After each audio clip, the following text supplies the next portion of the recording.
श्रीराम जय जय राम। भगवंताचे नाम कधी सोडू नये। जगामध्ये सर्वस्वी खरे असे अस्तित्व एकच असले पाहिजे, त्यालाच आपण भगवंत असे म्हणतो। भगवंत हा अत्यंत सूक्ष्म असल्यामुळे मनुष्याचा विचार त्याच्यापर्यंत पोहोचू शकत नाही।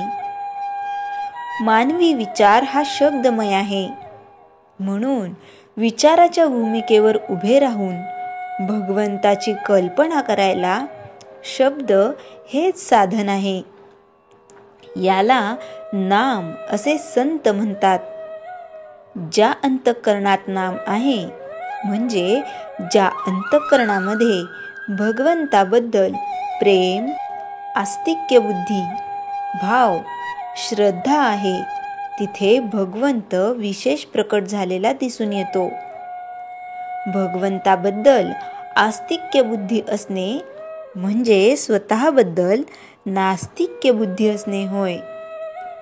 एका मयणात ज्याप्रमाणे दोन तलवारी राहू शकत नाहीत, त्याप्रमाणे भगवंत आणि अहंपणा एका अंतःकरणात राहू शकत नाहीत। संत हे भगवंताशी एकरूपच झालेले असतात। भगवंताचे नाम घेणे म्हणजे आपल्या कर्तेपणाचा अभिमान कमी करणे होय। नामाचे प्रेम लागले म्हणजे कर्तेपणाचा अभिमान कमी होतो। कर्तेपणा भगवंताकडे सोपविल्यावर आपली स्वतःची इच्छा राहतच नाही। जिथे इच्छा नाही, तिथे यशापयशाचे महत्त्व उरत नाही। कधी सुख तर कधी दुःख, कधी यश तर कधी अपयश, हा प्रपंचाचा धर्मच आहे। हे ओळखून आपल्या आयुष्यात घडणाऱ्या सर्व घटना त्याच्या इच्छेने आणि सत्तेने घडून येतात, अशी जाणीव ज्याच्या अंतःकरणात उमटली, त्याला भगवंताचे अस्तित्व खरे समजले। मी खरा नसून तोच खरा आहे, हे सांगण्यासाठी जिथे मीच उरत नाही, ती खरी पूर्णावस्था होय। तिथे मी त्याला जाणतो हे देखील संभवत नाही। संत ओळखू यायला आणि त्याची भेट घडायला भगवंताचे नामच घेत राहणे आवश्यक आहे। नाम घेत असताना सदाचरण कधी सोडू नये, नीतीच्या मर्यादा कधी ओलांडू नयेत, निराश कधी बनू नये, देहाला उगीच कष्ट होऊ नये।